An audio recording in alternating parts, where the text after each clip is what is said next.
Hello beautiful people, ఈరోజు నేను pizza lovers కోసం ఈ వీడియో తీస్తున్నాను. నేను కూడా పిజ్జా లవర్ని. వీక్కి 1 టైం అయినా ఈ ప్లేస్కి వెళ్ళి ఆ పిజ్జాని డెఫినెట్గా తింటా. ఇట్లా రోడ్ మీద వీడియో తీస్తుంటే అట్లా వాళ్ళు డ్యాన్స్ చేస్తున్నారు అనమాట, వీడియోలో పడతారని.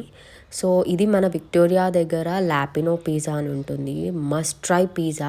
దీంట్లో మై మ్యాక్ పిజ్జా అని ఉంటుంది. ఎంత బాగుంటుంది అంటే అంత బాగుంటుంది. వీళ్ళ బేస్ కూడా చాలా యమ్మీగా ఉంటుంది, అసలు క్రంచీగా క్రిస్పీగా. అసలు ద బెస్ట్ పిజ్జా నేను తిన్న వాటిలో. ఏదో షోకి అట్లా మెనూ చూస్తున్నా కానీ అసలు మెనూ చూడకుండా డైరెక్ట్ ఆర్డర్ చేసాం. వెళ్ళి మై మ్యాక్ పిజ్జా అని. అట్లనే పాస్తా కూడా ఆర్డర్ చేసుకున్నాము. ఇవి ఇన్ని గనం ఆల్రెడీ ఉన్నాక కూడా మా ఫ్రెండ్ ఏం చేసిందంటే వెళ్ళి స్పెగెటీ ఆర్డర్ చేసింది. అయితే జస్ట్ ఒక 2 స్పూన్స్ ఇట్లా తిన్నామో లేదో ఫుల్ టైట్ అయిందని మళ్ళీ వెళ్ళి పార్సెల్ చేయించుకొని ఇంటికి తీసుకెళ్ళినాం మేము. అది